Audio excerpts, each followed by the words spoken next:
자, 2016년도 9월 26일 실천신앙 목회상담 심리학 첫 시간을 시작합니다. 공부할 노트의 61페이지가 되겠습니다. 자, 목회상담 심리학. 목회자들은 상담학도 잘해야 되겠지만 심리학을 더 잘해야 됩니다. 이방인들에게는 상담 잘해야 되겠지만 하나님의 사람들은 심리, 마음을 더 잘 읽어야 돼요. 믿습니까? 자, 상담의 뜻은 말로 상의하는 것이다. 육적인 뜻을 이야기합니다. 서로 상자, 말씀 담자입니다.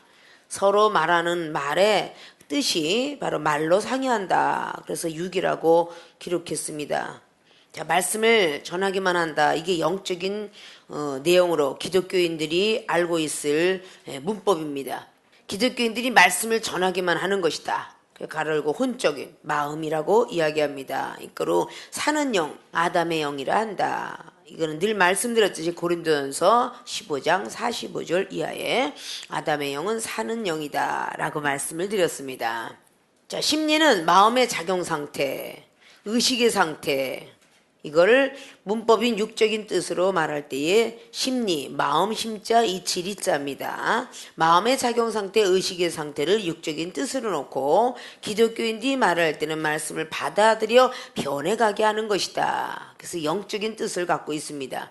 이거로 살리는 영이다. 예수 그리스도 영이다 라는 뜻을 종전에 말씀드린 대로 고린도전서 15장에 45절, 6절, 7절로 쭉 나가고 있습니다. 자, 상담의 뜻은 누구나 다 할 수가 있는데 경험이 꼭 있는 사람이 상담사가 됩니다. 경험이 없는 사람들이 상담사 자격증을 얻지 않습니다. 그래서 청소년들, 내 자녀가 잘못된 것을 보았을 때에 비록 내 자녀는 그러지만 상담사 자격증을 얻어서 바로 불행한 청소년들을 구제하자라는 생각을 가지고 그 상담사가 되기도 하고, 결혼 상담사라고 이렇게 자격증을 얻는 이유도 바로 결혼에 실패하거나 많은 슬픔과 고통이 있는 사람들이 바로 결혼 상담소를 차리게 됩니다. 그래서 서로 상담하게 되죠. 노인들, 여러 가지 등등 세상의 유경험자가 상담소를 차리게 됩니다. 자, 그럼 영적인 것도 같습니다. 마음의 작용 상태, 의식의 상태 이런 것들은 똑같이 영적인 것도 마찬가지로 마음이 다친 사람들이 마음을 다치게끔 안 하기 위해서 심리학자가 되는 것입니다. 그 영혼들을 제대로 살피면서 가는 것이죠. 자, 여러분들이 가정이 실패한 사람들이 나는 실패했지만 당신은 하지 마십시오 라고 이야기하게 돼 있죠. 나는 은사 받고 나서 교만해서 은사가 걷어갔지만 은사는 좋은 것입니다. 은사를 구하는 사람이 되십시오. 이렇게 전할 수가 있죠. 나이가 먹어갖고 젊어서 사명자기를 걸으라고 했는데 걷지 못했고 나이가 먹었습니다. 그래서 불행한 길을 걸었고 때때로 육체의 고통과 아픔이 있을 때에 역시 그 사람 또 이야기합니다. 나는 사명자기를 누구를 지나가듯이 들었을 때에 그것을 빨리 듣고 순종했더라면 이런 부도나라든지 사업이 망한다든지 육체의 고통과 질병이 없었을 텐데 그 말을 무시하고 지나갔더니 이렇게 나이가 먹었습니다. 이렇게 역시 마찬가지로 상담을 하게 돼 있고 그 마음을 전하게 돼 있습니다. 육적인 상담이나 영적인 심리학이나 똑같이 경험자들이, 유경험자들이 할 수가 있다는 것입니다. 학적인 것만 전한 것은 말씀을 전하기만 하는 것이고 말씀을 받아들여서 그 사람의 움직이게끔 받아들여서 변해가게끔 하는 것은 심리학 뺏기는 할 수가 없습니다. 프로이드라는 심리학자가 말을 하기를 원초화적인 원신과 같은 사람, 자아적인 사람, 그리고 초자아적인 사람의 세 분류로 분석을 했는데 사람에게는 정신적 분석학으로 인하여서 분석을 해봤더니 원초화적인 사람이 있고 자아적인 사람이 있으며 그리고 초자아적인 사람이 있더라 라고 분석해냈다고 하죠. 원초화적인 사람은 원시인적으로 들어가 있기 때문에 소신자격과 같으며 자아적인 사람은 학문과 지식을 통해서 배워서 나타나는 현상이기 때문에 도덕과 질서 이런 모든 것들을 알아내는 것입니다. 그러나 초자아적인 것은 분노 조절을 하지 못하는 것이 아니라 자기 스스로가 절제하며 억어하며 할 수 있는 사람을 보고 초자아적인 사람이다. 그래서 그런 거를 심리학자들이 이드, 이고, 슈퍼이고 이런 식으로 나뉘어 놓기도 하죠. 슈퍼이고가 바로 초자아적인 사건입니다. 자기의 모든 분노 조절을 다 조절할 수 있다.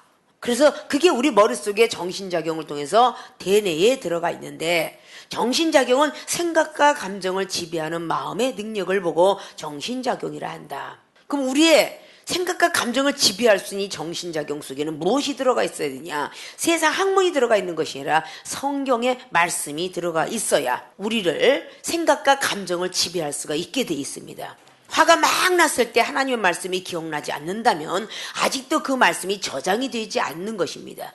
우리는 컴퓨터 작용을 통해서 우리는 저장이라는 걸 누르지 않으면 내가 이제까지 작업을 했다 할지라도 다 날아가 버립니다. 어떤 포토샵을 했든 어떤 기계를 했든 간에 항상 저장이라는 걸 누르더군요. 옆에서 딱 볼 때 왜 날아갔느냐 할 때 저장을 하지 않아서 날아갔다라고 이렇게 이야기들 합니다.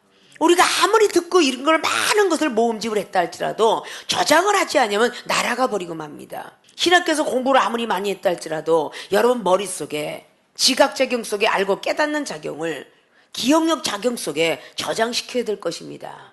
저장을 시키지 않으면 아무 소용이 없어요. 그래서 말씀을 또 읽고 또 읽고 또 읽고 하다가 저장을 시키라는 거예요. 또 저장 하더라도 때때로는 그것이 없어질 수가 있어요. 그렇다고 해서 컴퓨터만 믿고 있느냐? 때때로는 백신이라는 걸 깔아서 검토를 하게 되죠. 항상 우리를 지키지 않으면 그 뭔가 들어와서 균이 감염이 돼서 잡아먹더라 그 말이에요. 그래서 그 모든 프로그램을 저장하기 위해서 외장하드라는 것이 나왔죠. USB가 나왔죠. 그러나 기계는 너무 믿지 못하기 때문에 그 모든 작업을 하면서 머리에 점차적으로 저장이 되는 것입니다. 그래서 우리 머릿속에는 저장력이라는 아주 강한 컴퓨터보다 더 정확한 뉴런이라는 것이 10억 개가 들어가 있다고 합니다. 컴퓨터보다도 더 정확한 거.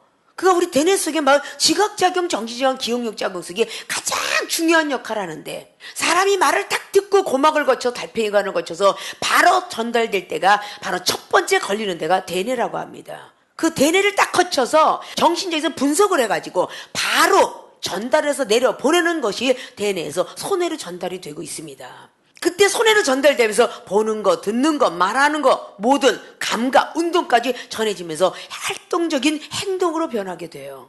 자, 하나님께서 얼마나 우리 뇌를 정교하게 만들었는가. 그래서 손해가 발달되면 운동을 잘하고, 대뇌 중에서 우뇌가 발달되면 정서적과 사랑이 많으며, 좌뇌가 발달되면 이론적인 그런 것이 발달되고 있다 라고 말하지요. 그럼 그 중간 가운데 중뇌, 간뇌라는 것이 들어가 있습니다. 이런 많은 것을 통해서 우리의 눈조리기부터 시작하여 다 많은 역할이 있는데, 간내 체온 조절에 모든 심장 박동에 이런 것들이 다 이 머리 뇌 속에서인데 가장 중요한 뇌기관이 한다고 합니다. 그럼 손에 뒤에 연수라는 것인데 그 연수는 심장 박동, 혈액순환 이런 것들을 감당하고 있다지요.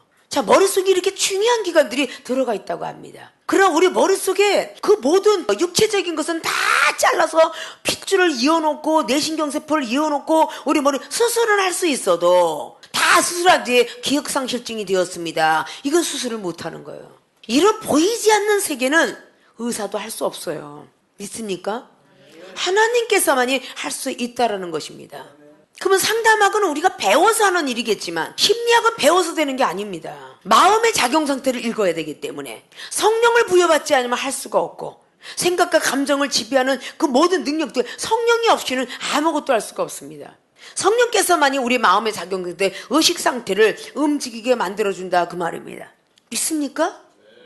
그 말씀을 이렇게 전해서 받아들일 수 있도록. 여러분이 설교학에서도 배웠죠. 설교란 하나님의 존재성을 알려주는 것도 중요하지만 예수 그리스도의 오심을 우리가 전하려고 하니까 설교란 하나님의 존재성을 알려드리는 것은 성경 66권의 로고스적인 말씀이요, 믿음을 심어놓는 일, 이게 바로 예수 그리스도의 레마적인 말씀입니다. 믿습니까? 로고스 레마는 같이 알파 오메가로 연결고리가 되어야 돼요. 그렇기 때문에 설교란 전하기만 하면 안 돼요. 알고 깨달아가만 하면 안 되는 거예요. 받아들여서 믿음을 심어주는 역할이 그게 설교입니다. 믿습니까? 그래서 설교를 할 때, 회당장하게 설교할 때 주님께서는 비유로 말씀하지 않고는 한 말씀도 안 한 이유는 뭐냐? 회당장에서 영혼들도 구원해야 되겠기에. 세례 요한적인 제자도, 예수로 제자도 좋지만 회당장에 대제사장과 서기관 바리새인들이 대대서 모세율법만 갖고 왔던 그 사람들도 역시 구원과 천국의 반열에 들어가야 되겠기에 비유로 말씀해야지 그건 한 말씀도 한 적이 없도다. 어느 장에 있다고 그랬어요? 마태복음 13장 34절, 또 마가복음 4장 10절 이하지. 누가복음의 8장의 11절, 가장 중요한 건 마가복음 4장 11절에 하나님 나라의 비밀을 너희에겐 주었으나 제자들에게, 외인에게는 해당 장이에요. 그들에게는 비유로 하나니, 이게 이어진 말이 12절이지. 저희로 보기는 보아도 알지 못하며 듣기는 들어도 깨닫지 못하게 하여 돌이켜 제사함을 얻지 못하게 하려 함이니라 하시고. 굉장히 중요한 말이죠. 너무 놀라운 말이고요. 너무 속상한 말이잖아요. 그래야 안 그래요? 저에게 비유로 말하는 것은 듣기는 들어도 깨닫지 못하고 보기는 보라도 알지 못하고 죄사함을 얻지 못하게 하기 위해서 비유를 한대. 누구나 해당장에 있으면 죄사함을 다 얻는 게 아니라는 입증해 보이는 말씀입니다. 믿습니까? 교회에 다 앉아있다고 해서 죄사함을 다 얻는 건 아니라는 말씀이에요.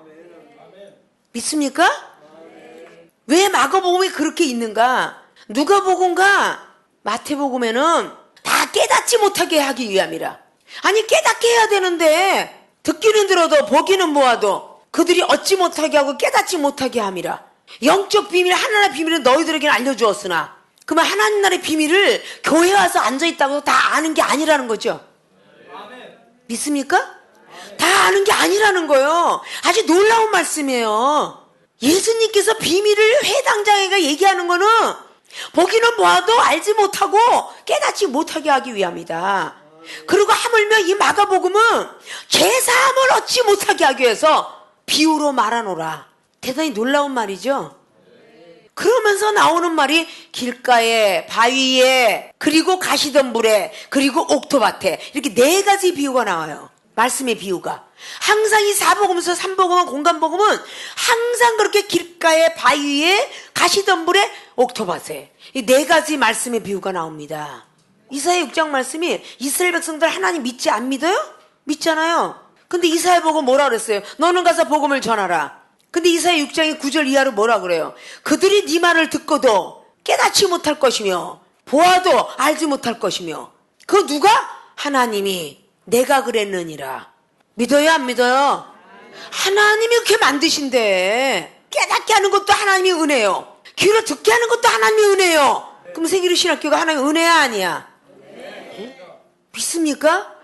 그렇게 비유로 말을 하는데도 못 알아듣는다는 것은 죄사함을 얻지 못하게 하려 함이래잖아. 그래서 쟤들에게 영적 비밀을 알려줬잖니. 그러나 저들에게는 아니니라 라고 말한 것처럼 세계로 신학교 학생들 얼마나 많은 은사와 능력, 하늘의 세계를 보여줬고 들려줬습니까? 그런 귀와 그런 눈이 영적인 눈을 갖지 못하고 초자아적인 사람이 되지 못하며 원초화적인 원시인처럼 자꾸 영혼을 보고 정죄하고 비판하고 원시인 같은 귀를 가져가지고 자꾸 비판하고 판단하고 분노하고 시기질투 한다면 과연 이 사람들은 죄사함을 얻지 못해서, 죄사함 얻지 못하면 어떻게 돼요? 구원 못 받잖아요. 그래요 안 그래요? 이거로 형식, 죄사함을 얻지 못한다면 구원 없습니다. 믿습니까? 죄사함을 얻지 못하면 성령 선물 못 받습니다. 그게 사도행전 2장 38절이죠. 죄사함을 얻어라. 죄사함을 얻어야 성령을 선물로 주리니 그랬어요. 죄사함을 얻지 못한다면 성령의 선물도 못 받고요, 구원의 확신도 없는 겁니다. 그러면 하나님으로부터 우리가 죄사함을 받았다는 그런 의식 상태가 강해야 되겠죠. 그렇다면 사람이 변해야 되겠죠. 거듭나야 되겠죠. 거듭나지 않으면 하늘나라 갈 수도 없고 볼 수도 없다는 요한복음 3장 말씀을 찢어버릴까요? 아니잖아요. 우리는 이 사복음서의 공간복음을 잘 아셔야 되고요, 요한복음장을 잘 아셔야 됩니다. 말씀만 덜렁덜렁 아는 사람이 되어서는 안 된다는 거죠. 늘 듣고 깨닫기는 하는데 온전해지지 못하는 것은 아직도 예수로서 그분의 믿음이 정착하지 않았다는 것입니다. 새로운 복음이 안 들어왔다는 것이에요. 믿습니까? 예수로서 복음이 들어와야 돼요. 전래 전통에 있던 물은 그대로 쓰되 포도주가 만들어지는 역사가 믿음입니다. 비록 물밖에 없고 포도는 없지만 되리라 라고 믿으라는 거예요. 그렇게 되는 복음이 바로 새로운 복음이에요. 예수님이 주신 믿음의 복음. 믿습니까? 말씀을 전하기만 하면요, 깨닫기만 하느니라. 이 말씀은 법입니다. 백성을 다스리게 하려는 법.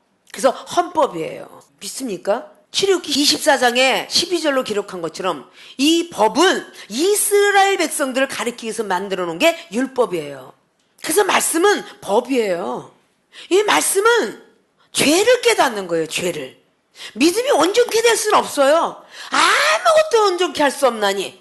자, 율법은 죄만 깨달아 아무것도 온전케 할 수 없나니. 어느 장에? 히브리서 7장 19절. 히브리서 7장 19절의 말씀은 율법은 아무것도 온전케 할 수 없나니 그랬어요. 믿습니까? 그러면 이 율법은 연약한 제사장들을 위해 했대. 몇 절? 28절. 히브리서 7장 28절에는 이 율법은 연약한 제사장들을 위해서 만들어 놨답니다. 제사장, 지금의 목사들이 이 율법을 제대로 지켜야만 말씀이 들어갑니다. 믿습니까?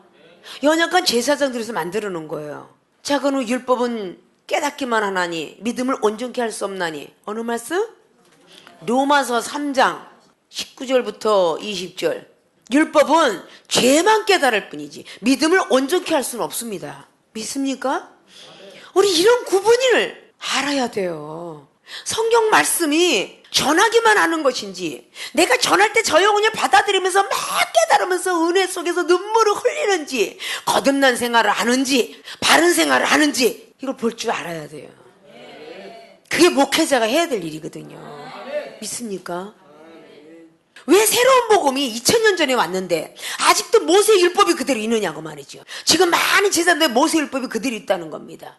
하나님께서 깨닫게 하지 않으면 절대 깨달을 수 없어요. 신명기 29장도 말했다고 그랬죠. 내가 눈을 어둡게 했느니라, 내가 길을 밝게 안 해줬느니라. 하나님께서 귀를 열고 눈을 열지 아니하면 깨달을 수도 없고 볼 수도 없느니라. 이게 성경 말씀이에요. 믿습니까? 새로운 복음을 받아들이려면요, 내가 없어야 돼요. 내가 없어야 됩니다. 그래 새로운 복음이 들어와요. 더러운 물이 아니라 깨끗한 물이 있어야 포도주가 될 거예요. 믿습니까? 나는 과연 율법 속에 있는가? 나는 복음 속에 있는가? 이것부터 여러분들이 분별할 줄 알아야 돼. 나는 아직도 율법 속에 있다면 죄만 계속 깨달아. 근데 계속 죄 짓는 거야. 이건 죄만 깨달을 뿐이야. 죄는 아는데 죄를 자꾸 져. 죄가 무서운 줄 알면서 죄를 계속 짓잖아요. 깨닫기만 한다는 것이죠. 거듭이 나는 게 온전케 되는 것이죠. 믿습니까? 신학교 공부하는 것은 말씀을 가르치려고만 하는 게 아니에요. 변해야 돼요. 내가 예수님 나 대신 돌아가셨구나. 나도 영원에서 대신 죽어보자. 이런 사람이 믿음이 갖고 있을 때 행하는 겁니다. 예수님이 나 대신 돌아가셨는데 나는 왜 이렇게 안 되지? 나는 왜 이렇게 안 되지? 그건 아직도 율법 속에 있는 거예요. 그런데 예수님이 나 대신 돌아가시고 예수님이 나를 용서한 것처럼 나도 앞에 있는 영혼을 대신 헌신하고 희생하고 대신 용서하고 사랑하고, 이게 예수님 믿음 안에 들어온 겁니다. 믿습니까? 초자적인 건 원초화적인 건 하늘과 땅이에요. 원신들처럼 원초화적인 것은 아담이고요, 초자적인 것은 예수 그리스도입니다. 그게 심리학이에요. 믿습니까? 내 마음이 변하지 않으면서 누구 마음을 변하게 하려고 그래요. 내 마음이 변하고 내 생각이 변해야죠. 하나님 안으로 들어오면서 내 생각과 내 마음이 변해야 하나님께서 그 영혼들 붙이면서 변하게 할 거 아닙니까? 믿습니까? 우리는 그 서론적인 부분에 있는 이런 것조차도 수없는 시간에 우리가 배웠어요. 근데 그것 하나 우리는 변하질 않아요. 믿음을 갖고 있을 때 또 행함이 없으면 죽은 믿음이라고 야고보서 2장 22절은 얘기했는데, 이 행함은 내 스스로가 할 수 없고 성령께서 인도하십니다. 믿음은 값없이 주님께서 주셨지만 2000년 전에 십자가 못 박혀 돌아가셔서 구원을 시켰는데 어느 때까지 구원을 시켰느냐? 노아의 방주 때부터 구원받지 못한 영혼과 그 현재 예수 그리스도와 함께 있었던 자들, 그들까지 구원을 시키고 누구든지 예수 그리스도를 제대로 믿는 자 구원이 있으리니, 이렇게 말한 것입니다. 아무렇게나 믿는 자가 아니에요. 제대로 믿는 자. 그런 사람이 구원을 얻을 수 있다고 했어요. 누가복음 13장 24절에는 구원을 얻고 싶어도, 좁은 문으로 들어가고 싶어도 들어갈 자가 없느니라. 이런 말씀을 왜 해놨을까요? 마태복음 7장 21절은 주여 주여 하는 자마다 다 천국 갈 것이 아니라 율법을 제대로 행한 자가 천국을 갈 수 있느니라. 이 말씀은 또 왜 했느냐 그 말이죠. 믿습니까? 이 세상에서도 민주국가에서 주민등록증 받았다고 해서 전부 그들이 한국 땅에서 편안히 사는 거 아니에요. 법을 지키고 살아야 행복한 겁니다. 법을 지키고 살아야 외국에서 들어갈 수 있어요. 자, 우리 하나님의 사람이 말씀을 제대로 지켜야 이 땅에서 편안히 살다가 하나님 나라 가는 것입니다. 좁은 문으로 들어가라. 마태복음 7장에 15절 이하로 21절까지. 왜 좁은 문으로 들어가라? 그것이 천국문이라. 아니 이미 예수 그리스도 믿고 구원을 받았으면 좁은 문으로 들어가라 소리를 기록할 필요 없잖아요. 믿습니까?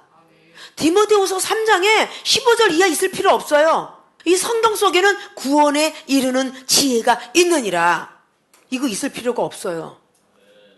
베드로전서 4장에 18절에 의인이 겨우 구원을 받으면 경건치 못한 자 죄인들은 어디에 쓰겠느냐. 겨우 구원이라는 소리를 할 필요가 없습니다. 베드로 사도가 가장 예수님께서 천국 열쇠 부여받은 사람이에요. 지금 이종이 말한 모든 것이 말씀이거든요. 근데 그 말씀을 듣고도 보면서도 워낙 이 율법이 세뇌가 돼가지고 이걸 받아들이지 않으려는 사람이 너무 많습니다. 저는 지금 김마려 목사 얘기를 하는 게 아니라 성경 말씀을 이야기하고 있어요.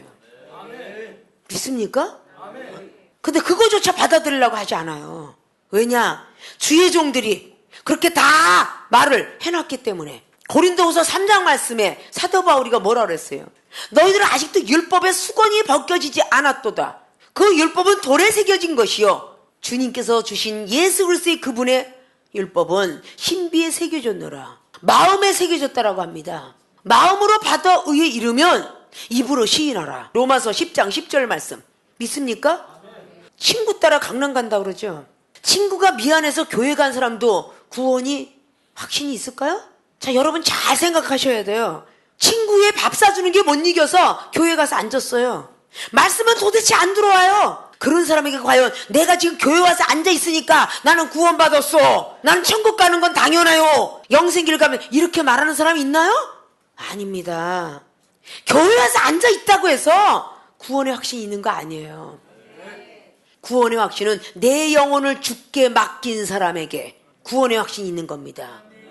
내 영혼을 주께 맡긴 사람, 지금 죽어도 주님이 나의 뜻대로 마시고 아버지 원대로 앞서서라는 누가복음 22장에 39절 40절로 말한 것처럼 말이죠. 시험이 들처럼 깨어 기도하는데 그 뒤에 이어서 나오죠. 주 뜻대로 해달라고 그랬더니 마지막 돌아가시면서 다 이루었도다 라고 말하면서 내 영혼을 아버지께 부탁하나이다. 항상 주님께서 33년의 생애 동안에 전부 그 영혼을 하나님께 맡기면서 일을 하신 분이에요. 여러분이 영혼을 여러분이 주관하는데 어떻게 구원의 확신이 있어요? 여러분의 영혼은 여러분이 주관하는데, 우리의 영혼은요 주님께 십자가 못 박아 돌아가시면서 우리의 영혼은 네 것이 아니고 내 것이로다 그랬어요. 피값으로 사셨다라고 고린도후서에 4장을 통해서 말씀해요. 보라, 새로운 피조물이 되었도다. 우리의 영혼을 우리가 주관하는데, 구세주라는 것은요 우리를 구원해 줄 수 있는 분이라는 뜻이에요. 구원주라는 분은 구원할 구, 영혼 구원할 구의 도울 원자입니다. 내 영혼이 음부에 빠졌을 때 구원해 주소서, 내 영혼이 물질의 궁핍에 구원해 주소서, 내 영혼이 지금 고통과 질병에 빠졌으니 구원해 주소서. 이것이 바로 구원주를 찾는 거예요. 믿습니까? 예수 그리스도 그분께서는 구약법을 없애버리려는 것이 아니라 완성시키러 왔다고 그래요. 자, 우리가 양복을 맞추러 가나 옷을 맞추러 갈 때 대강 맞춰놓고 가봉이라는 게 있어요. 가봉을 해놓고 이제 괜찮습니까? 이제 완전히 박아도 되죠? 그래서 그걸 보고 완성복이라고 합니다. 39권만 있었는데 27권을 통해서 완성하러 오신 거예요. 그분이 예수 그리스도입니다. 믿습니까? 27권 속에서 나타나는 성령의 역사는 대단히 놀라운 세계가 나와 있어요. 예수님께서 어디서부터 오셨는지, 무슨 말씀을 전하려고 오셨는지 이게 쫙 나와 있죠. 아담과 하와가 줬던 원죄를 사하시려고 오셨고요, 다시 낙원의 세계를 바라보라고 오셨고요, 영원히 살 수 있는 영생의 원리를 가르쳐 주려고 오셨는데, 이것을 믿음의 분량 따라 전하게끔 성경은 주었다는 것이죠. 믿습니까? 그리고 예수님께서 가시면서 제자들을 향하여 너희들이 이제 성령의 사람들에게 복음을 전하도록 하라 라고 그렇게 복음을 전해서 작은 나라 한국 땅까지 온 것입니다. 땅이란 말하니까 아까 전제 영성에서 마음의 땅이다라고 말했죠. 하나님의 성령의 역사가 이 종을 통해서 여러분에게까지, 어린 자녀에게까지 가는 것을 보고 사마리아 땅끝까지 예수님이 증인이 되라고 사도행전 1장의 7절 8절로 말씀하신 것입니다. 우리가 과연 66권 이 글씨를 전하라고 한 게 아니에요. 그 뜨거운 예수님의 사랑, 예수님께서 우리들에게 십자가에 못 박혀 돌아가시면서까지 주셨던 그 믿음의 금 같은 믿음 말이죠. 그걸 간직하고 있으라고 오신 것입니다. 그리고 말씀은 변하지 않는 말씀이니, 이거는 썩지도 않는 말씀이니, 천지는 변해도 너희들은 말씀 가운데 거해야만 법을 제대로 지키다가 형벌받는 지옥으로 안 가고 상급받는 천국으로 가느니라. 이래서 이렇게 말씀이 있는 것입니다. 천국을 와서라도 너희들이 영원한 영생으로 들어가려면 내 이웃을 내 몸같이 사랑하는 두 번째 계명을 지키지 아니하면 아니 되느니라. 누가복음 10장에 영생에 관한 것 기록해 놓았어요.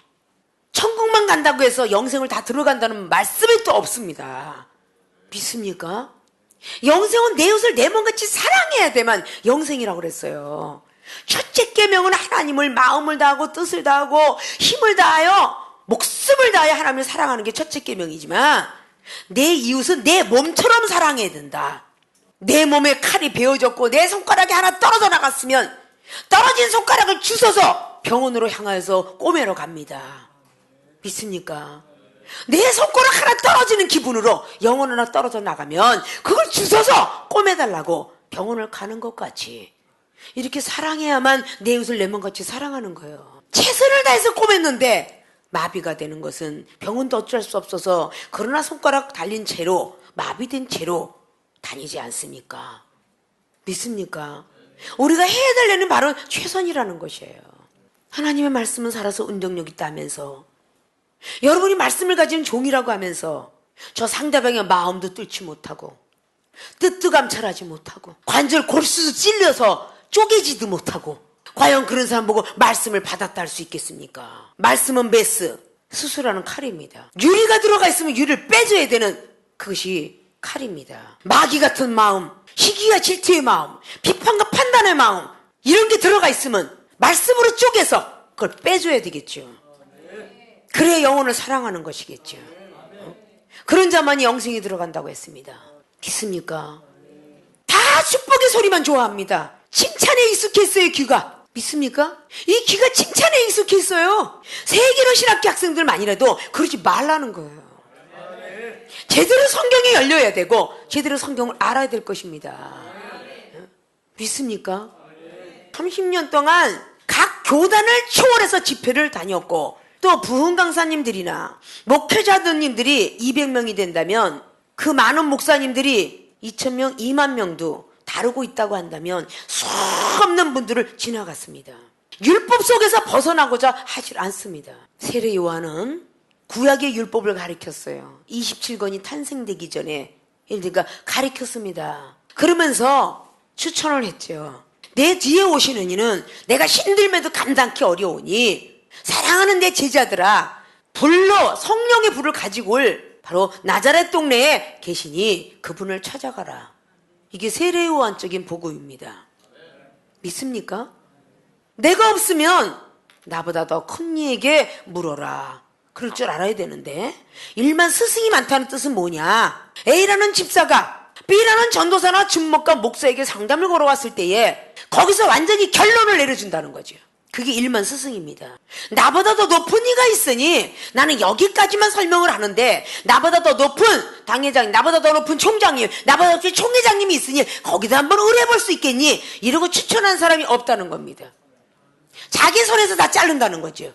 그래서 일만 스승이라고 하는 겁니다. 믿습니까? 본인의 스승은 어디 있냐고 말이죠. 자기가 설명을 했지만 본인의 스승은 어디 있어요? 분명히 있죠. 제자가 스승보다 낫지 못하며 그랬어요. 근데 자기가 스승이 돼 있다는 겁니다. 자기보다 더 나은 스승이 있음에도. 그러니까 교만 덩어리만 보니까, 너를 가르쳐준 스승을 보니까 뻔하더라. 첫 번에는 달콤해서 은혜가 되는 것 같더라. 나중에 그 사람의 행동과 그 사람의 거듭나지 못한 모습을 보면서 당신이 아무리 입에 거품을 물어도 당신이 변하지 않았기 때문에 당신의 스승을 내가 결론 내립니다. 뻔할 뻔짜 이렇게 되는 거예요. 아십니까? 왜 세계로 신학교 학생들 변하라 변하라는지 아시는지 아십니까? 변해야죠. 이번 2학기 때 귀신 들린 자의 상담인데 여러분이 귀신이 들렸는지 아는지 모르면서 무슨 귀신 들린 자의 상담을 하겠습니까? 믿습니까? 귀신이 보여지기만 귀신인 줄 알아요? 보이지 않는 귀신이 더 많습니다. 거만, 자만, 이기주, 이적거, 미움, 다툼, 시기, 질투 이거 다 귀신이에요.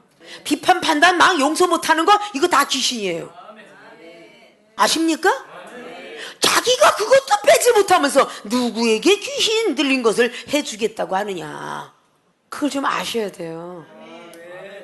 다음 시간에는 귀신 들린 자의 상담은 영분별도 잘해야 되고 귀신의 근원도 찾아야 되고 눈속임도 알 수 있어야 되고 장소도 생각하고 구원의 역사도 있어야 된다. 그게 이번에 귀신 들린 자의 상담이에요. 믿습니까? 오늘 서론 부분만 달아보았어요. 목회 상담 심리학에 그 시간을 잘 오늘 들었던 것을 꼭 복습하시고 다음 시간이 될 때에 귀신 들린 자의 상담이 누가복음 8장에 26절로 39절까지 말씀의 내용 가지고 2학기 짧은 시간이지만 귀신의 속성을 알아야 된다. 비록 짧은 한 토막이 한 장이지만 이거는 장시간 동안 쓸 수 있는 그런 말씀의 메시지입니다. 성령의 사람이 아니면 할 수 없는 메시지죠. 여러분들 그런 성령의 사람들이 되어지셔서 어떤 상담도 어떤 심리학도 감당할 수 있는 분이 되시길 주님의 이름으로 부탁의 말씀을 드리고 축원을 드립니다.